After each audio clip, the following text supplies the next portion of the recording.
Welcome to the world of science fiction Neon's Alien. Don't forget to like, subscribe, and tap the notification bell so you never miss a new story from Neon's Alien universe. The wind screamed across the ice fields. Snowflakes danced in the air like angry ghosts. It was hard to see anything. The cold cut through clothes like knives. This was not a place for the weak. Jack Morgan, a human mechanic from Earth, walked slowly through the snow. His coat was thick, his boots heavy, but still. He felt the chill in his bones. His job today was to check the outer sensors of the alien colony. A boring task. Dangerous, too. He lived on Zarath 7, a frozen alien planet, run by nobles from the race called the Qatari, tall, elegant beings with silver eyes and hearts made of ice. Jack was just a worker, a human. He wasn't important, but something was different today. As Jack moved past a broken supply station, he heard a sound. At first, he thought it was just wind, but then it came again. A cry, soft, weak, scared. He stopped. His breath fogged the air. He turned off his heater fan to listen better. There it was, a small whimper, almost like a child's. No, not a child. Not quite. It was higher, more animal. He followed the sound behind the broken station wall, stepping through deep snow and sharp ice shards. His boots cracked frozen ground with each step, and then he saw it. Two small shapes curled together in a shallow hole beneath a broken fuel tank. Green scales, shivering bodies, long tails curled around each other, tiny wings tucked tight. They looked like dragons. Baby dragons. Jack's eyes widened. He moved closer. They didn't run. They were too cold, too weak. Their small eyes blinked slowly. One gave a soft cough. The other whimpered again. "Oh no," Jack whispered. He dropped to his knees, pulled off his outer coat, and gently wrapped the creatures inside. They were freezing. Their skin felt like ice. He activated his emergency heater pad and placed it near their bodies. One of them gave a tiny squeak and tried to move, but it collapsed again. Jack looked around. "Where's your mother? Who left you here?" But no, one answered, "Only wind." Back inside his small storage shelter, Jack laid the dragonlings near the heater. He brought them warm cloth and drops of nutrient water from a small bottle. He didn't know much about alien biology, but he knew enough. They would not survive another hour out there. He watched them breathe. One had a tiny scratch on its leg. The other had a broken claw. But they were alive. Barely. He turned on his communicator and sent a message to the local Qatari base. Found 2 green-scaled hatchlings near the outer fuel zone. No ID tags. Please advise. The reply came a few minutes later. Cold. Robotic. Subject ID. Twin Class 03 failed. Not recoverable. Termination logged. Disposal recommended. Jack stared at the message. Not recoverable? Disposal? He sent back. They're alive, breathing, freezing, but stable. Reply. Confirmed. Experimental failures. Do not engage further. Jack stood up full of anger. Failures? He muttered. They're alive. They're babies. He looked at the tiny creatures curled near the heater, slowly moving now. One of them lifted its head and gave a soft chirp. Its eyes were bright, curious. That was not a failure. That was life. Hours passed. Jack made them a warm box with blankets. He gave them names, Ember and Flick. Ember was the braver one, always moving first. Flick liked to hide behind Ember, blinking slowly, always watching. Jack knew he was doing something dangerous. Helping unauthorized alien creatures was against Qatari law, but he didn't care because he knew what he saw in their eyes. Fear, pain, hope. The kind of hope only a human heart could answer. He sat beside the heater, rubbing his hands, watching them sleep. "You're safe now," he said, quietly. But far outside, under the blue snow sky, something else moved. A tracker drone. Small. Silent. Watching. A red light blinked once, then vanished into the storm. The next morning, the storm had passed, but the cold had not. Jack stepped outside his shelter, the snow crunching under his boots. Frost still covered the windows, and the sky was a dull gray. The silence of Zerath 7 felt heavier today. Inside, the twin baby dragons were doing better. Ember had opened both eyes, blinking slowly and stretching her small wings. Flick curled against Jack's old jacket, letting out a soft, tired sigh. Jack smiled. "You two are tough little fighters." He gave them warm drops of liquid food and checked the small heater box. The temperature was just right. But peace doesn't last long on a world where mercy is illegal. The warning light on his wall panel blinked red. Incoming shuttle. Qatari security. Scout Jack frowned. Already? He opened the panel and received a short voice message. Inspection scheduled. Compliance required. Per Code 17A, unauthorized creatures must be declared. He turned to look at Ember and Flick. They were watching him now, silently, like they could feel something was wrong. Jack paced the room. His mind raced. If I tell them, they'll kill the dragons. If I lie, I'll be arrested or worse. He picked up a small scanner and checked their leg tags again. Each one had a series of alien numbers, barely readable, but one detail stood out. Status, failed batch, Fireborn series order, discarded. By High Council approval, Jack sat down, heart pounding. These weren't random creatures. They were deliberately abandoned experiments, not lost, not forgotten, just left to die. He stood and looked out the window as the shuttle landed near the ridge. Two tall Qatari soldiers stepped out, faces hidden behind silver helmets. One held a scanner. The other had a stun rifle. Jack opened the door and stepped outside to meet them. Inspection, he said calmly. One soldier nodded. Routine check. Life signs were detected that are not registered in your file. Jack lied. Probably a heat leak from my old engine core. The soldiers didn't speak. They entered the shelter. Jack followed, trying to keep his breath steady. Ember and Flick were gone from sight, tucked carefully behind the heating unit under a metal lid. One of the soldiers scanned the room. The device beeped, faint signals, weak life signs. The other soldier lowered his weapon slightly. Still detecting anomalies, Jack shrugged. This place is full of old tech, could be leftover energy cells. The scanner blinked yellow. Search further. One soldier moved toward the heater. Jack's heart stopped, but before the lid was opened, a burst of wind hit the shelter wall, followed by a loud metallic crash. One of the ice panels had broken free from the storm's aftermath. Soldiers turned fast. Jack saw his chance. He said, "This whole place is falling apart. You should tell command I need better insulation." They paused. Then one of them said, "Continue your duties, but any life forms found later will result in full property seizure." Jack gave a forced smile. Understood. They left. The moment the shuttle vanished into the sky, Jack rushed to the heater. He opened the lid. Flick's eyes peeked up first, blinking nervously. Ember let out a quiet huff of warm breath. Jack exhaled deeply. "You two just survived your first lie," he whispered. That night, Jack sat near the fire with the dragons curled up beside him. His thoughts were loud. Why would they discard something so beautiful, so rare? What else have they thrown away? He pulled out an old journal and began to write.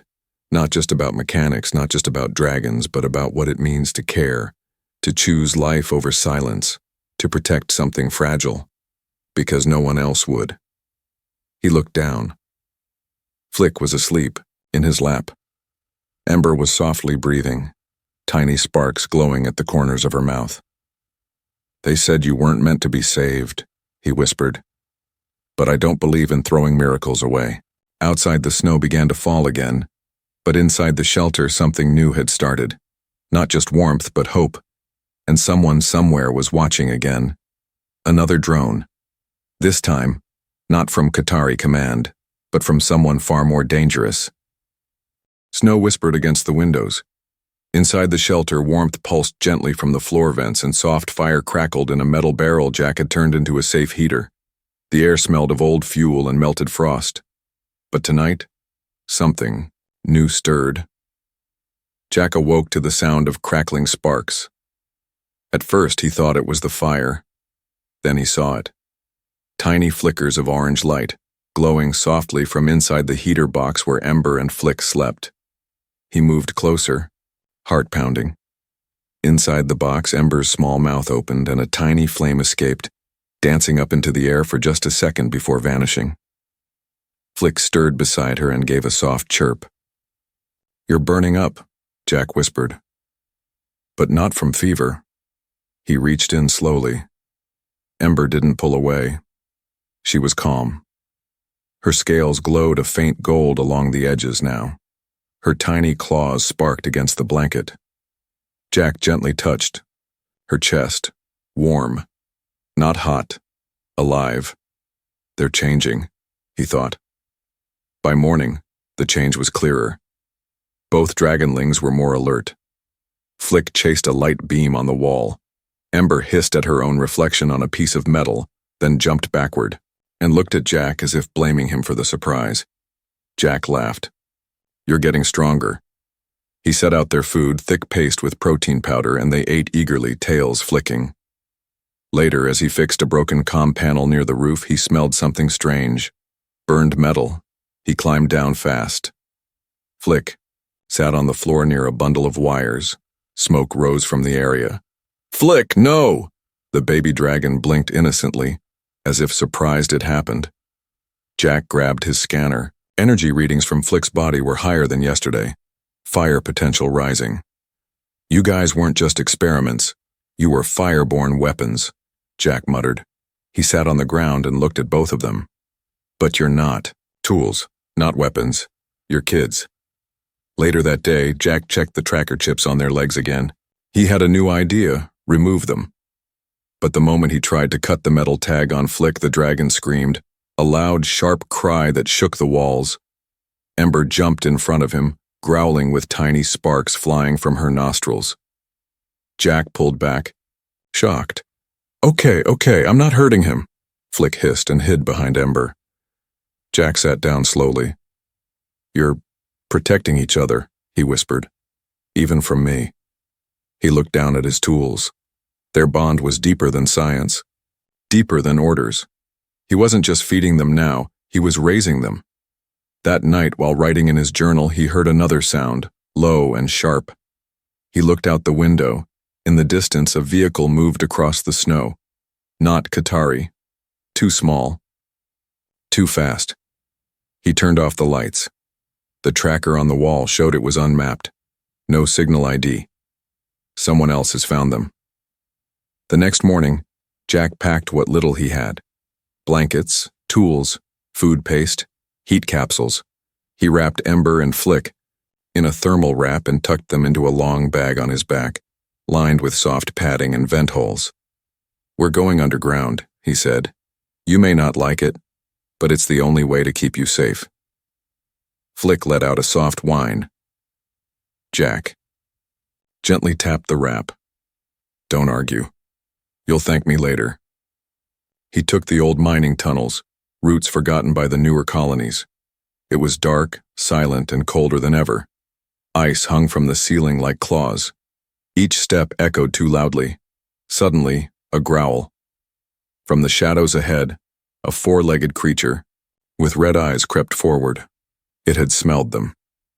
Jack raised a flare stick ready to fight, but before he could swing it, Ember burst from the bag. Tiny wings spread, eyes glowing. Whoosh! A thin stream of flame shot from her mouth straight into the beast's face. The creature screamed and ran, vanishing into the dark. Jack stood frozen. Ember returned to his shoulder, breathing heavily but proud. "You just saved my life," he whispered.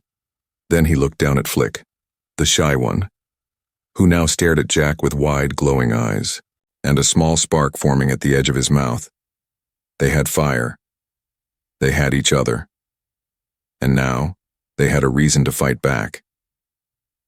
But far above the tunnels, a message had already been sent. Target creatures confirmed alive. Human protector identified. Orders, a reply came quickly. Send the collector. Burn the evidence. Snow melted from Jack's coat as he leaned against the frozen wall of the tunnel. His breath came in fast clouds. The heat pack inside his backpack was fading, and Ember and Flick trembled inside the thermal wrap strapped to his chest. He wasn't just running from cold anymore. He was being hunted. 12 hours ago, he picked up a strange signal. Short, sharp, pulses on a frequency no civilian was supposed to hear. It repeated every 6 minutes, but Jack knew what it was. Qatari kill code, an encrypted signal only used when something was marked for termination, quietly, without trial. And it wasn't just aimed at the dragons. It was aimed at him. He had disobeyed direct orders. He had hidden classified genetic property. And worst of all, he had shown them compassion. That made him dangerous. Jack crouched at the next tunnel exit and peered through a cracked ice vent. Outside, the world was a field of white and silver, but not empty. A sleek black ship had landed. It wasn't a Qatari military cruiser. It was something worse. The Collector, a ship used by high-ranking houses to clean their mistakes. The type of ship that never left survivors. Ember whimpered quietly. Flick snuggled deeper into Jack's chest. Jack whispered, "Shh, I've got you." He touched the dragonlings gently, feeling the warmth beneath their tiny scales. They had grown stronger in just days, but not strong enough for this. He looked down at the scorched floor near his boots, where Ember had saved him before. "We won't fight. Not yet. We escape." He moved quickly using an old sled runner from an abandoned mining pod. He tucked the wrapped babies into the cargo hatch and covered it with scraps of metal and cloth. As he pushed it forward, snow crunched loudly underfoot, too loud. Click. Jack froze. He turned slowly. A Qatari tracker drone hovered behind him, red lens scanning. "Human. Surrender the subjects." Jack grabbed a flare and launched it toward the drone, a flash of heat and smoke. The drone spiraled away, signaling the others. Too late to hide, too cold to run on foot. So Jack did the only thing he could. Jumped on the sled and pushed off downhill. Wind howled. The sled bounced over ridges and through narrow ice valleys. Behind him, black-armored hunters on gliders roared in pursuit. One fired a shot, barely missing the edge of the sled. Another sent out an EMP burst. Jack's radio died, but Ember responded. She crawled from the hatch, eyes narrowed. Jack shouted, "No, stay inside!" But Ember's mouth glowed, and with a snap of her tiny jaw, she spit a fireball behind them. One glider caught the flame, burst into smoke, and crashed into the snow. Flick peeked up next, eyes wide in panic. But something inside him sparked. For the first time, he opened his mouth. Crackle! A tiny jet of blue flame lit up the air. The second glider pulled back, not expecting two fire breathers. Jack gasped. "You're both learning. Fast." But the Collector wasn't done. The black ship lifted off, hovering low, following them, casting a massive shadow over the sled. A metal pod dropped from its underside. It cracked open. A cyber beast, large, with glowing green wires and razored claws, stepped out. Jack muttered, "You've got to be kidding me." The beast growled and charged. Jack pulled the emergency brake, flipping the sled sideways. The dragonlings tumbled safely into a snowbank. Jack turned with a metal rod in hand, ready to defend them with nothing but steel and will. The beast roared and leapt, and before it could land, Ember flew, tiny wings flapping hard. She launched herself forward, mouth open wide, and screamed fire. A bright, furious wave of flame struck the beast in the chest. It shrieked, trying to swat her away. Then came Flick, smaller, slower, but with sharp aim. He hit the beast's face, with a jet of focused flame. Together they drove the monster back into the ice. Jack shouted, "Now! Inside the tunnel!" They ran, Ember and Flick zipping through the air, landing hard beside him. Jack scooped them up and dove into a side passage just as the tunnel behind them collapsed in a fiery explosion. Silence. Only the sound of breathing remained. They sat there in the dark, all three alive. Barely. Jack held them close, shaking. "You saved me," he whispered. "Again." Ember purred softly, her glow fading into calm warmth. Flick curled into Jack's arm, exhausted but proud. Jack looked down at them. They weren't just animals. They weren't just fire breathers. They were family. But above, in the sky, the collector ship turned silently, tracking them again. "Initiate next protocol," a voice said coldly. "Burn the humans' shelter. Leave no trace of the dragon's bond." Jack's hands were bleeding. His fingers were raw from digging through frozen rock, but he didn't stop. Not when the snow behind him still smoked. Not when the skies above still echoed with the silent hum of the collector ship scanning overhead. Ember and Flick sat beside him in the shadows, their wings folded, eyes wide. They were tired, cold, but safe. For now. Jack finally pulled aside the last slab of ice-covered steel and uncovered what he was looking for. A rusted hatch. Its surface was marked with ancient Qatari symbols. He brushed away the frost. Biocore. Research. Site 09 abandoned. "Let's find out who tried to erase you," Jack whispered. He opened the hatch and warm air whooshed upward. Old, recycled, but still working. He smiled grimly. It was still alive down there. Inside, the lab was dim but untouched. Long corridors of glass and steel stretched into darkness. The walls held frozen capsules, some shattered, some sealed. Inside, a few were strange shapes. Creatures. Experiments. Some looked like dragons, others looked like mistakes. Flick pressed his tiny body close to Jack's leg, clearly frightened. Ember followed silently, her mouth glowing just faintly, ready to protect. Jack reached a terminal and powered it on. The screen blinked. "Welcome, Administrator Yarakel." Vault access granted. He opened the main data file. Project Fireborn. Twin Code X-23A subject, twin hatchlings, modified from prime flame class. Emotional bond potential detected. Status, too volatile. Termination approved by High Council. Jack's jaw tightened. He read more. The report spoke of failed bonding attempts with Qatari handlers. Every attempt ended the same. Subject became unstable, refused orders, protected.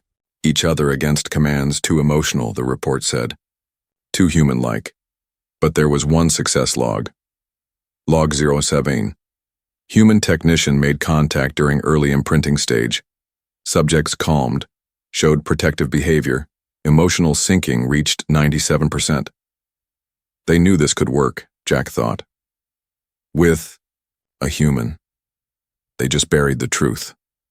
Suddenly, the screen flickered. An old video feed activated. Jack tapped the play icon.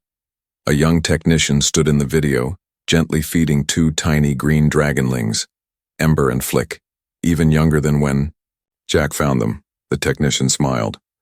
They're not weapons, they're children. They feel. They bond.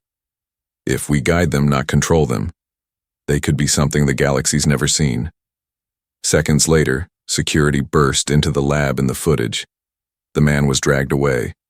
The dragons cried out. The video ended.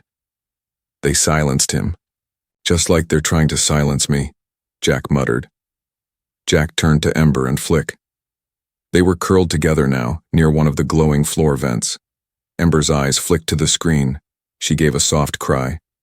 You remember, don't you? He said softly. Flick blinked slowly, sadness in his little eyes. They had seen too much pain for something so small. Jack knelt beside them. They wanted you to forget who you are, but you remember me. You chose me. He reached out his hand. Both dragonlings touched it with their snouts. The screen nearby blinked again. Bond sequence locked. DNA match, human compatible, biocore. Response initiated. A hidden panel opened in the wall. Inside was a small silver sphere, glowing, humming. Jack picked it up carefully. What is this? A final message popped on the screen. To whoever finds this, if you can bond with them, then you're the only one who can unlock what's coming. The ground suddenly shook. Alarms buzzed in old, broken tones. Jack turned fast. The collector ship had traced the power signal from the lab. They were coming. He looked at the sphere in his hand. You two were never the failure, he said. You were the key. He tucked the sphere into his bag, grabbed Ember and Flick, and sprinted down the corridor toward the emergency escape tunnel. Behind him, he could already hear metal doors crashing open. He didn't have time for anger anymore. Now he had a mission. Protect the bond. Expose the truth. Free them all. Above, in the sky, the collector ship hovered over the ice.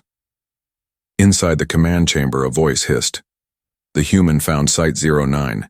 He carries the core. Initiate Phase 2. Full planetary lockdown. Snow slammed sideways through the air as the collector ship hovered above the colony's outer perimeter. Searchlights swept across the ice fields. Loudspeakers roared in both Qatari and Standard Human. Surrender the fire-born creatures. The human protector will be detained. Resistance means exile or death. Inside the main courtyard, dozens of workers, aliens, and merchants stood frozen, not by the storm, but by fear. They had heard the rumors, that the dragons weren't dead, that the human who saved them was still alive, and now he had returned. The colony gates opened slowly. Jack Morgan stepped through, his coat flapping in the wind. His face was bruised, tired, but his eyes were steady. On his shoulder sat Flick, who now had faint golden lines on his scales. Beside him hovered Ember, her wings stretched, sparks rising from her mouth with every breath. The crowd gasped, not just because the dragons were alive, but because they glowed with power. A high-ranking Qatari official stepped forward, draped in a cloak of frost steel. Human, you stand in violation of law. The creatures you carry are failed weapons of war. They were discarded. You had no right to interfere. Jack raised his voice, calm but loud. I didn't interfere. I rescued. There's a difference. You protected property. No, Jack said. I protected lives. The wind blew harder. Snow swirled. Ember let out a low growl. The official motioned. Dozens of black-armored soldiers took position, rifles aimed. You will hand them over. Now. Jack reached into his pack and held up the glowing silver sphere from the lab. The Qatari froze. Murmurs broke across the crowd. Even some guards lowered their weapons slightly. Jack shouted, This is the biocore, the final proof. You knew these creatures were different. You knew they could bond, but not with you. Only with someone who gave them freedom. He stepped forward. You called them failures because they wouldn't obey. But look at them now, alive, strong, and loyal. Flick puffed out a tiny burst of flame in agreement. The official hissed, They were made for war. Jack shouted back, Then maybe it's time they learn what peace looks like. A sudden blast shook the air. A drone exploded in the sky above. The work of Ember, who had launched her first mid-air flame strike. Crowds began backing away as the soldiers closed in again. Take them, the official ordered. But the guards hesitated. Some turned their eyes to the fire-born dragons, still small, but now hovering in the air beside the human. And for the first time, they didn't see weapons. They saw will. You're afraid of what they'll become, Jack said, because they don't belong to you. The ground cracked with flame where Ember landed. The snow around her feet hissed into mist. Jack pointed at the sky. You dropped them in the storm. You tried to erase them. But fire doesn't go out just because it's cold. He turned slowly, raising his voice to the gathered workers and colonists. You all saw the orders. They were called failed, discarded like trash. But they fought to live. They bonded. They protected me. You think that's weakness? That's hope. Then something strange happened. One of the guards dropped his rifle. Another stepped back. And then, a Qatari child ran forward, pushing through the legs of her family, staring wide-eyed at Ember and Flick.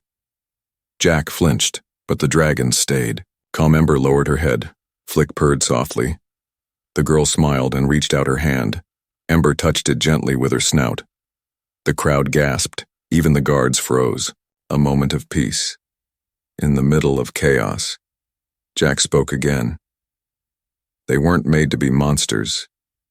You tried to shape them into something cold, but they found fire in something else. He looked at the child, then at the dragons.